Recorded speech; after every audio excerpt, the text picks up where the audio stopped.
Oke, Assalamualaikum warahmatullahi wabarakatuh. Pada pertemuan 6, kita lakukan melalui rekaman video karena memang pertemuan ini merupakan pertemuan di bulan Ramadan ya. Agar kita semua nyaman ketika nanti berbuka puasa, maka pada pertemuan 6 ini kita menggunakan sistem video rekaman. Silakan nanti teman-teman simak videonya, lalu di akhir nanti akan ada tugas, kemudian juga jangan lupa presensi yang nanti dilampirkan di e-kampus. Sesuai dengan RPP yang saya rencanakan, jadi hari ini atau pertemuan ini kita membahas tentang konsep keamanan sistem informasi. Jadi ketika kita berbicara tentang sistem informasi ya, kita bangun infrastrukturnya mulai dari di situ 5 komponen, entah itu hardware, software, data, base, penyimpanan data, jaringan ataupun SDM-nya, maka kita perlu melihat sisi keamanan kelima komponen tersebut. Karena apa? Yang namanya sistem informasi itu merupakan bagian penting dalam perusahaan. Semua data, semua informasi gitu ya, itu jelas-jelas dipakai dalam sistem tersebut, maka dari itu penting untuk menjaga keamanannya. Mulai dari SDM-nya gitu, kita mempunyai atau sebuah perusahaan mempunyai perjanjian dengan SDM-nya melalui sebuah perjanjian gitu ya, bahwa wajib bagi setiap SDM menjaga keamanan sistem informasi. Atau juga mulai dari hardware-nya di situ, penjagaannya, maintenance-nya, perawatan dan semisalnya ya. Kemudian software juga mirip dengan hardware-nya saja. Untuk software nanti lebih kepada perangkat lunak ya. Lalu software juga nanti akan ada kaitannya atau bersinggungan dengan jaringan. Jadi kalau misalkan jaringan sehat, kemungkinan besar perangkat lunak atau software itu pun juga sehat. Nah, kalau misalkan jaringan sudah terjangkiti oleh virus ataupun ancaman-ancaman lain, maka softwarenya atau perangkat lunaknya pun juga tidak sehat gitu. Kemudian tadi jaringan sudah, hardware, kemudian juga database gitu, karena memang database itu bisa dibilang sebagai core ya, atau inti dari sebuah sistem informasi. Karena ketika sistem informasi itu dibentuk, tentu pengisinya itu adalah data.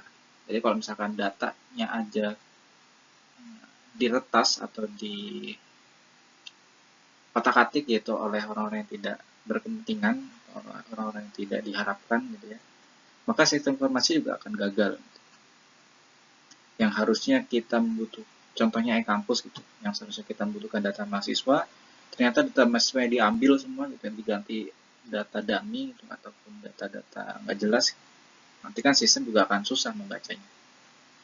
Nah, nanti rencananya ini beberapa pembahasan kita nanti akan sedikit membahas. Jadi pada konsep sistem informasi, keamanan sistem informasi itu, kita tidak akan membahas teknis, karena nanti teknis biasanya kalian belajar sendiri di mata kuliah khusus, kalaupun ada gitu, keamanan jaringan kah, atau keamanan database, atau keamanan hardware, software, dan semisalnya gitu. Kalau ini adalah seberapa penting sih keamanan sistem informasi itu dijaga, atau apa aja sih bagian-bagian sistem informasi yang perlu dijaga. Nah, ini rencananya pertama adalah tujuan keamanan sistem informasi, kemudian kebijakan keamanan sistem informasi, lalu yang ketiga adalah strategi keamanan sistem informasi. Nah, ini ada sedikit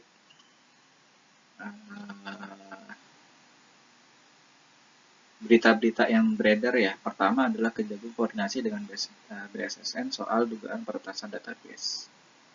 Nah, dari sini kita bisa melihat, oh ternyata database itu penting untuk dibuka. Jadi nanti pada penyimpanan database, maka orang-orang yang nanti akan membangun atau membuat sebuah sistem informasi harus benar-benar menjaga database. Karena kalau sampai diretas, maka nanti data-data penting dalam sistem informasi ataupun data-data penting perusahaan ketika diretas gitu ya, maka nanti perusahaan tersebut menjadi tidak aman.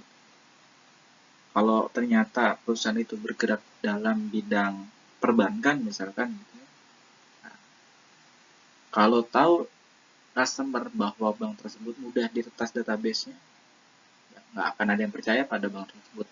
Maka penting untuk membangun keamanan sistem database. Lalu yang ini ketutupan deh. Sebelah kanannya di situ ada backup data, ada ransomware ya.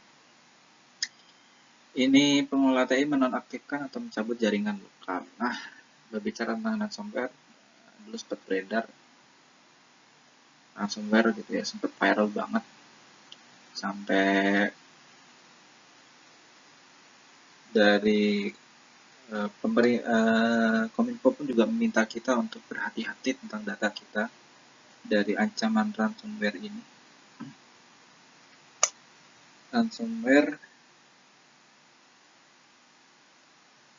WannaCry ya, dulu sempat viral banget. Nah, bagaimana ransomware itu menyerang perangkat lunak? Jadi berawal dari user itu akses data dari website. Nah, di situ nanti akan ada teknis dari ransomware gitu ya, menyamakan data yang mau kita unduh, lalu tanpa sadar user mengunduh data yang sudah diduplikasi oleh ransomware tersebut, lalu diinstal. Ketika diinstal gitu ya, ternyata data tersebut adalah ibarat kata bibit virus gitu kan. Ketika diinstal ternyata malah membangkitkan virus dan menyerang komputer atau laptop user tersebut. Yang paling bahaya kalau misalkan ternyata laptop tersebut dihubungkan dalam suatu jaringan lokal menggunakan kabel data LAN yang disitu disebutkan. Maka nanti tidak hanya internal dari komputer tersebut yang terjangkiti virus, akan tapi satu jaringan lokal tersebut yang terjangkiti virus. Lalu juga di sini dari segi jaringan, di sini dari segi SDM-nya atau brandware ya. Di mana di sini kalau kita lihat karyawan bagian marketing. Di sini jadi ada sebuah kasus, ada pelaku yang menjual data pelanggan, di mana dia mendapatkan data itu dari karyawan. Nah, ini kan penting untuk karyawan itu menjaga atau karyawan itu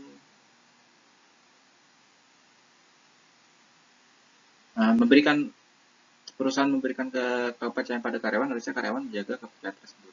Nah, di sini kan kalau misalkan karyawan itu berkhianat, itu termasuk dari ternyata keamanan dari sisi karyawan itu mempengaruhi sistem informasi.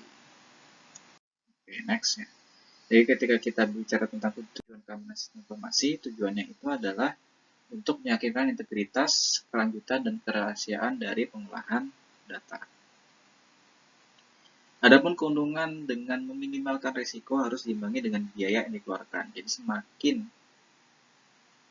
aman itu sebuah sistem informasi, ya mau nggak mau kita harus mengeluarkan biaya lebih untuk tujuan pengamanan tersebut. Jadi nggak murah ya untuk biaya keamanan, mulai dari jaringan nanti akan ada orang-orang atau pihak sendiri yang menjaganya. Kalau perusahaan nggak sanggup kan bisa menyewa ya pihak luar. Ataupun dari segi perawatan hardware-nya, kan hardware tadi juga perlu dijaga keamanannya. Nah, di situ perlu biaya juga untuk mengeluarkan maintenance-nya, perawatan. Kalau misalkan ada rusak kan berarti harus di servis, keluar biaya lagi ya. Jadi apabila kalian nanti bergerak dalam pembangunan sistem informasi, penting untuk memikirkan biaya perawatan, biaya update keamanan sistem. Jadi kalian yang nggak rugi, perusahaan pun juga semakin yakin dan semakin percaya dengan kalian, karena ada progres yang terbaca atau terlihat ya. Jadi nanti biaya pun juga harus direncanakan ketika membangun sebuah sistem informasi. Karena namanya sistem informasi itu nggak kayak beli kayak beli makanan gitu. Konsumen membeli sistem informasi, apapun sistem informasi ya, kalau misalkan bergerak di bidang kesehatan kan ada sistem informasi kesehatan ya, atau sistem informasi pendidikan. Contohnya GIBAS kemarin telah kita bahas. Nah, itu kan nggak hanya kita beli, tapi juga perlu jaga sistem informasinya. Kalau misalkan ada kendala, orang-orang yang membangun sistem tersebut nanti akan servisnya gitu, atau membenarkan mana yang terjadi bug ya, atau terjadi error gitu dalam sistem tersebut. Nah, itu perlu direncanakan pembiayaannya. Jadi nggak sedikit ketika kita bicara tentang keamanan sistem informasi. Kata kunci adalah integritas, kelanjutan, dan kerahasiaan dari pengolahan data. Yang penting tadi ya, pengolahan data. Oke. Nah, berbicara tentang keamanan sistem informasi, ternyata informasi itu aset organisasi yang sangat berharga. Apapun informasinya, mulai dari database-nya, mulai dari karyawan, keuangan, penjualan, dan segala macamnya yang merupakan aset perusahaan, itu merupakan informasi yang sangat berharga. Tidak hanya yang tidak terlihat, yang terlihat pun juga merupakan aset perusahaan. Kalau kita nanti berbicara tentang aset manajemen, itu nanti akan ada gedung-gedungnya, mesin-mesinnya, peralatan-peralatan, dan lain sebagainya penunjang dari perusahaan tersebut. Nah, ini ada beberapa aset-aset yang dimaksud ke dalam sistem informasi. Yang pertama adalah personil. Personil itu meliputi sistem analisis, programmer, operator, database, administrator. Ini semua adalah aset perusahaan. Jadi nanti ketika kita melihat keamanan sistem informasi, kita lihat juga personel-personel yang menjadi aset perusahaan. Hardware-nya jelas ya, hardware kan perangkat keras berkaitan dengan komputer, berkaitan dengan apapun yang nanti akan kita hubungkan ke dalam jaringan lokal ya. Di situ printer, di situ juga alat buat presensi, apakah fingerprint dan semisalnya. Lalu software nanti kaitannya dengan ya aplikasi-aplikasi perangkat lunak ya.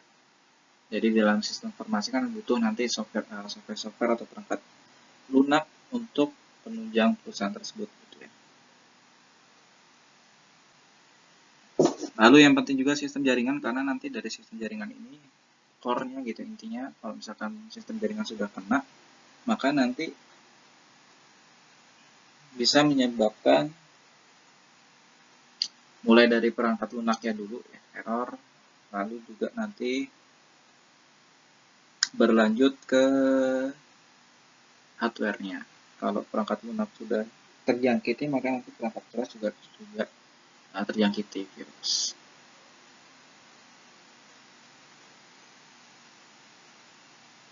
Lalu yang ke selanjutnya ada database, umum ya, database, backup file, file transaksi, master file, dan semisalnya.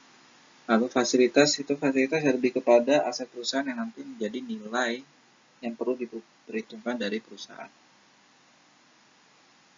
Oke, terus ada penunjang-penunjang lain, apapun ya, misalkan nanti ternyata perusahaan membutuhkan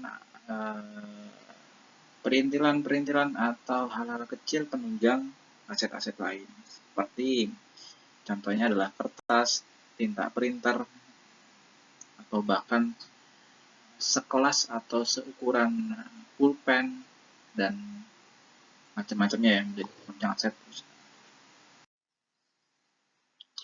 Kemudian berbicara tentang keamanan, tentu dalam perusahaan tersebut ada ancaman-ancaman yang terus muncul. Nah, ini dari sisi mana bisa kita prediksi dan bisa kita tingkatkan keamanannya. Kan sistem informasi ada 5 komponen ya, hardware, software, jaringan, database, dan juga brainware atau SDM. Pertama dari ancaman kerusakan perangkat keras. Oke, maka penting. Jadi kalau di sistem kelistrikan ya, itu selalu bahwa perangkat keras itu penting. Selalu dicek tiap bulan atau bahkan tiap hari pun dicek ya. Perawatan, maintenance, kalau ada sedikit kerusakan nanti diganti, itu juga nanti masuk dalam perencanaan. Jadi nanti ketika seorang yang membangun sistem informasi, startup sistem informasi, pembuatan sistem informasi, penting juga untuk melihat ancaman dari hardware. Atau ternyata kerusakan hardware nanti menyebabkan kerusakan database. Apalagi kalau sistem informasi dibuat dalam satu komputer master gitu, atau komputer admin, atau komputer apa ya, komputer pusat gitu kan. Dari sekedar masang flash disk, kan terkadang flash disk membawa virus ya. Sekedar nyolok flash disk ke perangkat utama komputer yang membangun sistem informasi, atau yang mengotak-atik atau yang mengatur sistem informasi, itu bisa menyebabkan kerusakan sistem informasi secara keseluruhan. Selain itu, ternyata misalkan ya, listriknya nggak jelas atau nggak stabil, kan nanti menyebabkan kerusakan komputer atau hardware. Atau juga konsleting gitu kan. Misalkan nggak sengaja nih, hardware-nya kena air, ya udah konslet. Kira rusak sistem informasinya, padam atau down. Atau juga kebakaran. Nggak sengaja gitu ya, terjadi kebakaran, itu juga menyebabkan hardware rusak, sistem informasinya juga down gitu. Oke, mungkin datanya bisa diamankan di cloud, tapi kan sistem informasinya tidak stabil. Jadi perlu untuk dijaga hardware. Lalu kerusakan software, bisa jadi kan terkadang software itu usang atau perlu diupdate, atau ternyata error, terjadi bug gitu. Ketika menghadapi sebuah keadaan dia nggak mampu softwarenya, maka dia nanti akan terjadi bug, error di perangkat lunak. Oke. Terus alam ini kejadian-kejadian seperti banjir yang mengakibatkan atau berdampak kepada sebuah sistem informasi, ini perlu diperhitungkan buat wilayah-wilayah contohnya yang sering terjadi banjir. Maka ketika kalian membangun infrastruktur dari sistem informasi, itu harus diperhitungkan. Oke, kalau misalkan daerah tersebut sering terjadi banjir, maka hardware-nya jangan ditaruh di bawah. Kalau misalkan terpaksa beli kantornya di situ ya, atau terpaksa kantornya dibangun di wilayah yang sering terjadi banjir. Atau juga misalkan wilayah tersebut terjadi angin puting beliung, ya udah, maka bangunlah sistem informasi yang anti dari terjadinya bencana angin puting beliung. Lalu ancaman dari segi keuangan, misalkan disebabkan oleh, kalau kaitan dengan keuangan ya, penjualannya gitu ya tidak sesuai dengan target, atau korupsi, itu juga bisa menyebabkan ancaman untuk perusahaan ya, ancaman keuangan perusahaan. Eksternal ini ya buat orang-orang yang nggak bertanggung jawab gitu kan, entah itu nanti dihack sistemnya, entah itu di sabotase gitu ya, atau nanti juga di diretas, dan kegiatan-kegiatan atau kerjaan lain yang menyebabkan sistem informasi kita rusak, mulai dari database-nya yang hilang gitu ya, atau juga hardware-nya yang rusak, atau juga kegiatan suap menyuap terhadap SDM yang SDM-nya berkhianat dan lain sebagainya. Lalu kegagalan SDM tadi, misalnya SDM-nya kok udah di training gitu ya, ternyata dia tidak mengerjakan pekerjaannya sesuai dengan prosedur yang ada. Ini kan menjadi ancaman atau threat bagi perusahaan. Berbicara tentang klasifikasi, nanti akan ada beberapa keamanan bagian-bagian yang menjadi kelompok tersendiri dari segi keamanan itu ketat banget atau longgar. Nah, ini akan ada beberapa klasifikasi. Pertama, top secret atau sangat rahasia, di mana informasi ini apabila disebarluaskan maka akan berdampak sangat parah terhadap keuntungan organisasi bisnis. Misalkan strategi atau plan marketing perusahaan tersebut. Nah, ini kan informasi yang penting bagi perusahaan. Kalau misalkan plannya tersebar luas, maka nanti saingan perusahaan akan tahu, ya udah, kalau ternyata perusahaan tadi nggak punya plan B-nya, kan nanti kalau misalkan perusahaan yang mencuri planning dari perusahaan A tadi ya, perusahaan yang membuat plan tadi dan kalah cepat, maka nanti perusahaan tersebut akan ketinggalan. Lalu ada konfidensial. Konfidensial itu kalau misalkan informasi ini disebarluaskan, maka akan merugikan privasi perorangan, rusak reputasi organisasi. Contohnya, keuntungan beserta informasi lain yang dihasilkan unit kerja keuangan organisasi. Oke, jadi yang kelompoknya lebih kecil dibanding top secret tadi. Kalau top secret kan satu perusahaan terancam. Kalau konfidensial ya bagian-bagian tertentu lah. Contohnya gaji karyawan, gitu kan, gaji karyawan sebenarnya nggak perlu untuk disebarluaskan, karena nanti akan berdampak kepada integritas dari perusahaan tersebut. Lalu ada restrict ya. Restrict itu kalau misalkan informasi ini ditujukan kepada orang-orang tertentu untuk menopang bisnis. Contohnya adalah informasi mengenai bisnis organisasi, peraturan organisasi, strategi marketing, strategi harga penjual, dan strategi promosi. Internal use, jadi internal use itu ya organisasi internal yang boleh menggunakan. Organisasi internal yang boleh tahu data informasinya. Jadi kalau misalkan ada karyawan sudah keluar, walaupun dia tahu informasi dari perusahaan, ya nggak boleh dia ngotak-atik atau nggak boleh dia ikut campur terhadap perusahaan tersebut. Lalu publik ya boleh perusahaan menyebarluaskan informasinya.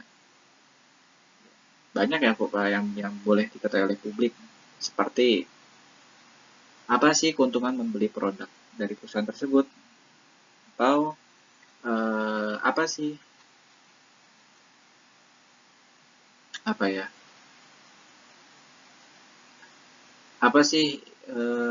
yang dilakukan oleh perusahaan tersebut. Kan perlu tahu juga, kalau misalnya ada perusahaan tapi konsumen nggak tahu kegiatan dari perusahaan tersebut kan buat apa. Nah, itu kan data-data atau informasi yang boleh dikonsumsi oleh publik. Kebijakan keamanan sistem informasi, jadi setiap organisasi akan selalu memiliki pedoman bagi karyawannya. Lalu prosedur organisasi biasanya disusun oleh pimpinan organisasi. Kemudian juga kebijakan keamanan SI biasanya disusun oleh pimpinan operasional beserta pimpinan ICT dengan pengerahan dari pimpinan organisasi. Ini adalah rangkaian konsep secara garis besar dan dasar prosedur keamanan sistem informasi, seperti pertama keamanan sistem informasi, ini kebijakan keamanan SI. Keamanan SI merupakan urusan dan tanggung jawab semua karyawan, tentu ya. Jangan sampai nanti ada satu karyawannya yang dia berkhianat atau bekerjasama dengan pihak yang tak bertanggung jawab menjual data konsumen, tadi kan sudah. Lalu penetapan pemilik sistem informasi. Jadi perlu nih dibuat kebijakannya. Siapa sih yang punya sistem informasi? Atau admin siapa yang boleh mengotak-atik data sistem informasi. Jadi penting untuk pembuat sistem informasi. Jadi nanti kalian buat kebijakan-kebijakan yang ada. Langkah keamanan harus sesuai dengan peraturan. Jadi jangan sampai kalian yang membangun sistem informasi melanggar peraturan. Antisipasi terhadap kesalahan, kebijakannya, pengaksesan ke dalam sistem berdasarkan kebutuhan fungsi, lalu hanya data bisnis yang ditekuni perusahaan. Banyak ya, kalian bisa cek aja di sini. Intinya adalah pada kebijakan keamanan sistem informasi, hal-hal ini, komponen secara garis besar ini nanti bisa kalian analisa, kalian perhatikan untuk membuat sebuah kebijakan keamanan sistem informasi. Oke. Nah, nih. Yang nomor pemakai bertanggung jawab penuh atas semua aktivitas yang dilakukan dengan memakai kode identitasnya. Ya. Jadi ke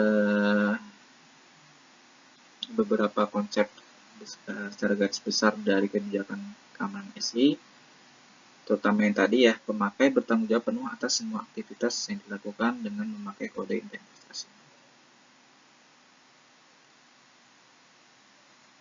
Kalau kita bicara tentang sistem informasi kampus kan nanti organisasi atau bagian mahasiswa user ID-nya berbeda dengan dosen.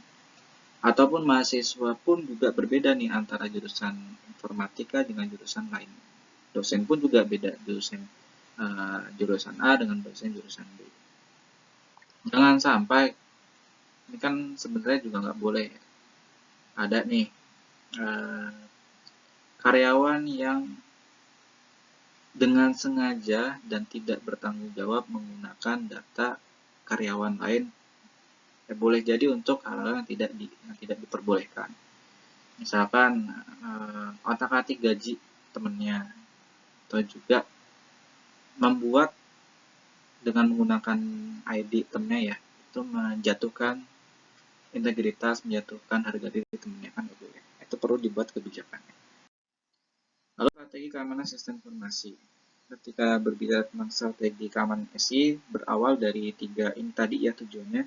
Pertama adalah integritas, lalu juga confidentiality, sama availability. Integrity atau integritas apabila contohnya ya, kalau misalkan kita berbicara tentang perusahaan, jadi pelanggan datang ke perusahaan atau pelanggan datang ke toko. Toko ngecek nih di sistem informasinya, pelanggan butuh barang atau produk C ya. Ternyata karyawan atau kasirnya gitu ya, cek, oh ternyata masih ada nih data dari produk C tadi kan yang ditanya oleh pelanggan. Akhirnya bilang ke pelanggannya, oh masih ada kok data, masih ada produk C-nya, silakan ditunggu dulu. Ternyata si karyawannya kan tadi cek sekedar di sistem ya, dia ngecek ke gudangnya atau dia cek ke belakang ke tempat penyimpanan produk, gak ada nih. Nah, di situ kan si karyawannya atau si pelanggannya kan mempertanyakan, ini gimana sih integritas dari perusahaan atau toko. Bilangnya produknya ada, ternyata nggak ada, kan mengecewakan. Nah, integritas ini perlu dijaga dengan cara mulai dari keamanan sistem informasi. Lalu prinsip kedua ada kerahasiaan atau confidentiality. Ini berkaitan dengan ISO ya, ISO 17799. Kerahasiaan adalah memastikan informasi hanya dapat diakses oleh orang yang berwenang atau bagi orang yang memiliki otoritas. Nanti kalian bisa cek sendiri ISO 17799 tentang kerahasiaan. Apapun alasannya ya, informasi itu hanya boleh diperuntukkan untuk orang-orang tertentu. Ya kalau misalkan informasi dalam perusahaan A hanya boleh untuk orang perusahaan A, apabila ada karyawan A yang keluar, maka karyawan yang keluar ini nggak boleh lagi secara kebijakan dan rahasia perusahaan, dia nggak boleh mengotak-atik data perusahaan. Lalu prinsip ketiga adalah ketersediaan informasi. Masih ISO yang sama 17799 mendefinisikan ketersediaan sebagai kepastian tersedianya informasi pada saat yang dibutuhkan oleh orang yang memiliki wewenang. Beberapa faktor yang dapat dikemukakan, misalnya kerusakan hardware, user yang jahat tadi ya, user yang berkhianat, penyusup dari luar atau eksternal tadi, virus, dan lain sebagainya. Jadi ketersediaan informasi dimulai dari tadi yang disebutkan. Dan beberapa faktor yang menyebabkan ketersediaan informasi itu tidak ada, contohnya tadi ya, hardware yang rusak, software failure ya, atau kerusakan software, atau user yang jahat tadi kan seperti anak dan lain-lain. Nah, ketika kita berbicara dampak, nggak bisa. Oke, tadi harusnya ada dampak ya. Dampak teknologi informasi, nggak bisa di back. Oke, ketika berbicara tentang dampak teknologi informasi, jadi adanya teknologi informasi itu ternyata memiliki dampak tanggung jawab lebih terhadap teknologi apa yang dipakai di sistem informasi tersebut.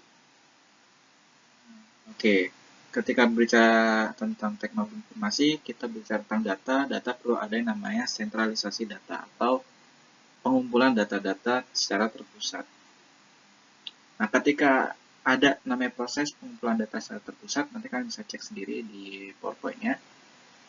Itu perlu tuh keamanan dijaga, perlu tuh keamanan ditingkatkan dulu. Oke, ketika perusahaan masih sistemnya adalah file arsip yang tidak dikumpulkan secara data digital, ketika transisi ke data digital, maka perlu ditentukan keamanan sistem informasi seperti apa.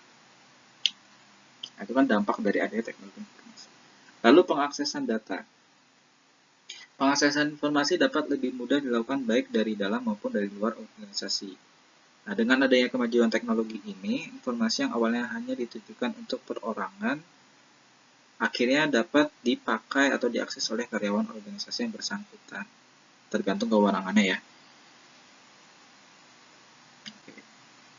Jadi data dengan sentralisasi data, pengaksesan data.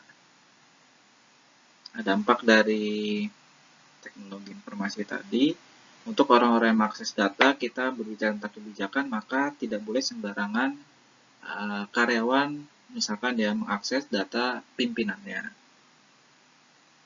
Oke. Lalu dampak lain dari teknologi informasi adalah perlu adanya audit-audit. Oke.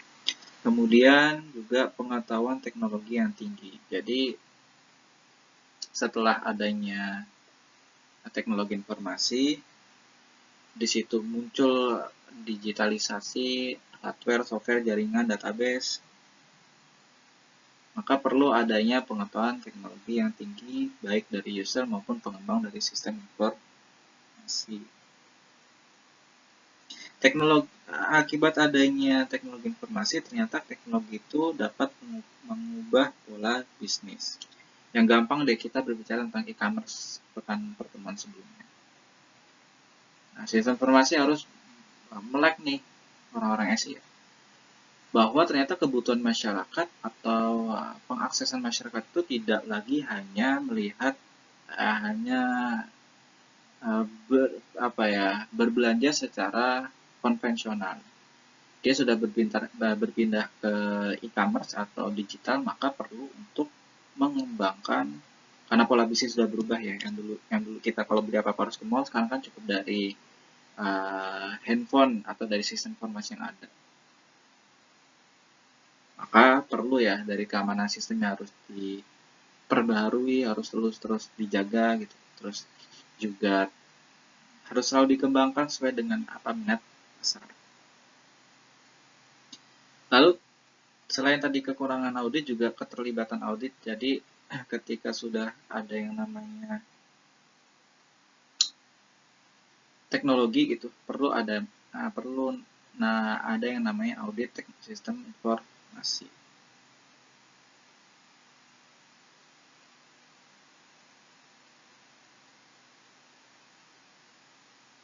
Audit itu nanti berbicara tentang keamanannya, sejauh mana keamanan sudah diterapkan, lalu beberapa biaya. Jadi memang orang-orang audit itu biasanya lebih berbicara tentang tentang keuangan ya. Berapa sih biaya keuangan yang dikeluarkan oleh keamanan? Itu perlu dicatat. Karena kalau enggak, nanti perusahaan kena warning gitu dari tim audit. Oke. Nah, nanti silakan teman-teman dilihat kembali bahwa ternyata kesimpulannya adalah keamanan sistem informasi itu lagi-lagi bertujuan untuk integritas, ketersediaan, dan kerahasiaan. Yang penting memang keamanan sistem informasi itu adalah kerahasiaan data informasi dari pelanggan ya. Karena kan perusahaan itu dia menjual kepercayaan nih untuk pelanggan. Kalau ternyata sistem informasinya tidak terjaga dengan baik, entah itu datanya bisa diperjualbelikan atau bisa dihack, hardware yang sering rusak, atau ternyata orang-orang yang tidak amanah tadi kan, tentu nanti pelanggan nggak akan percaya kembali kepada perusahaan tersebut.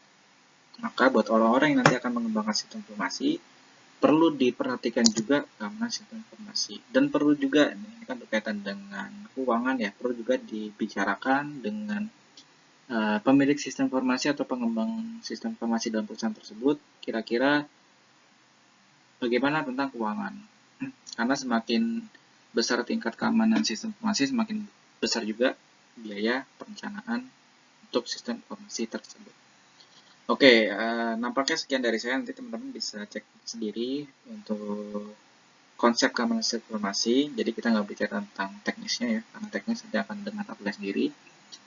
Setelah kita diskusi tentang konsep keamanan sistem informasi, di sini ada tugas untuk atau kuis untuk 1 pekan ke depan. Silahkan diperhatikan kuisnya. Pertama adalah kuis ini bersifat individu. Apa sih kuisnya? Jadi nanti setiap individu itu mereview 1 paper ilmiah berkaitan dengan sistem informasi.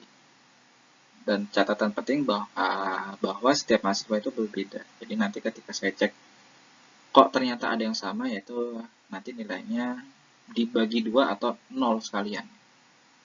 Bagaimana kalian tahu apakah paper tersebut sudah digunakan oleh temennya? Kalian cek sendiri aja, nanti kalian data sendiri di grup kalian. Apakah paper A udah dipakai sama temennya atau belum? Kalau udah, ya udah, ngalah, yang ngambil data ngalah.